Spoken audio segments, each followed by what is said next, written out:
त्या रस्त्यावरून आध्यात्मिक मार्गाने जाण्याचा आम्ही प्रयत्न करू असं सांगून तो भंडारा आपण उधळला पाहिजे. काय खोटं आहे?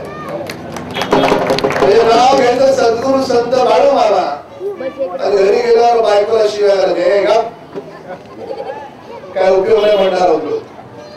नाव घ्यायचं सद्गुरू संत बाळू मामा आणि घरी गेल्यावर म्हाताऱ्या आईला म्हाताऱ्या वडिलांना बघायचं नाही, त्यांच्याकडे दुर्लक्ष करायचं. असं दुर्लक्ष करणारा कुणी असेल आणि या स्टेजवर येऊन सद्गुरू संत बाळू मामांच्या तस्वीरीवर भंडारा वाहत असेल तर त्याला तो कधीही पावणार नाही हे प्रामाणिकपणे या ठिकाणी सांगतो.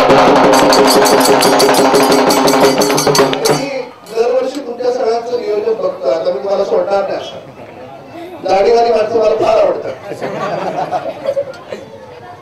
त्याचं कौतुक वाटतं. त्यांची बायको त्याला कशी गाड बघत नाही.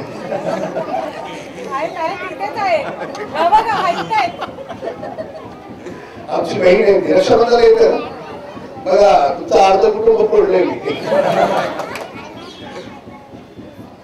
कारण माझ्या साहेबांची पण दाढी होती. कारण दाढी ठेवणारी माणसं सगळीच नाही बरं का.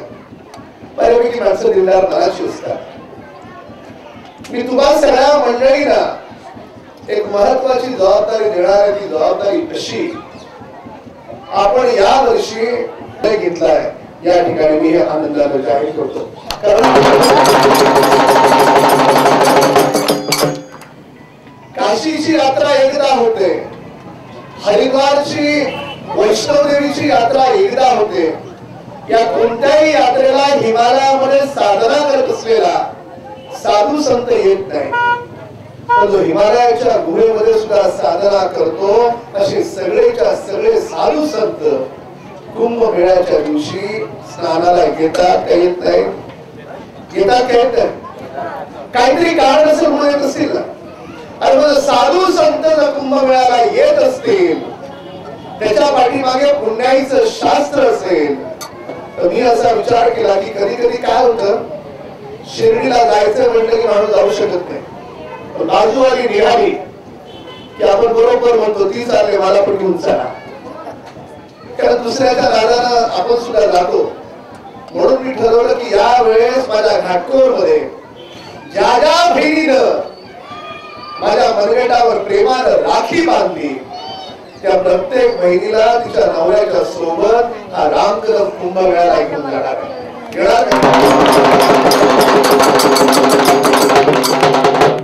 आणि त्याला काय वयाची अट नाही. काशीला खूप बहिणीच्या शिव्या खाल्ल्या. का होतं माझं नाव कट केलं म्हटलं म्हातारी झालीस का वय किती 35. म्हटलं कुठं जायचं काशी आहे काशी 60 ला 35 ला नाही. तर कुंभमेळ्याला वयाची काही अट नाही. या वर्षी रामकदम वेगवेगळ्या यात्रा करेल पण या 5 वर्षात रामकदमचा उद्देश जर काही असेल तर पहिला उद्देश आहे की प्रत्येक घराघरात राहणारा तरुण मुलगा ज्याच्या हाताला काम नाही त्याला नोकरी लावून देण्याचा प्रयत्न हा रामकदम या चांगलं काम वाईट काम आहे? चांगलं काम. दुसरं काम करणार की घराघरामध्ये बऱ्याच ठिकाणी पाण्याची अडचण आहे. बऱ्याच बहिणी येतात साहेब नळाला पाणीच नाही. पोरगं लग्न करतं तेवढं प्रेशर आहे. माझ्या प्रत्येक बहिणीच्या डोक्यावरचा हंडा तिला जो होणारा त्रास हा त्रास कमी झाला पाहिजे. म्हणून गरज पडली तर महाराष्ट्राच्या मुख्यमंत्र्यांकडे जाऊन त्यांना हा विनंती हा रामकदम करेल.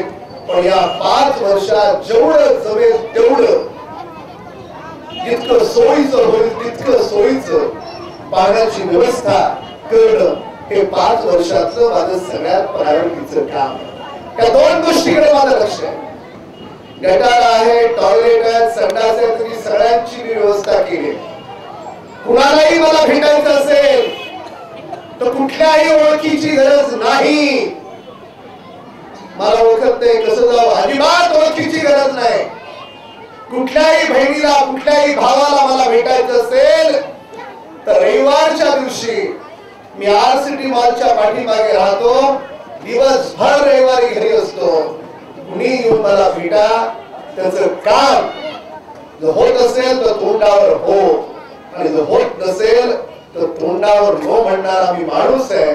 जेवढं जमेल तेवढं लोकांचं काम करण्याचा प्रयत्न करीन, हे मी आज सद्गुरू संत बाळूमामांच्या तस्वीरी समोर जाहीरपणे या ठिकाणी सांगतो. पुन्हा एकदा तुम्हाला सगळ्यांना खूप खूप शुभेच्छा. जय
आपल्या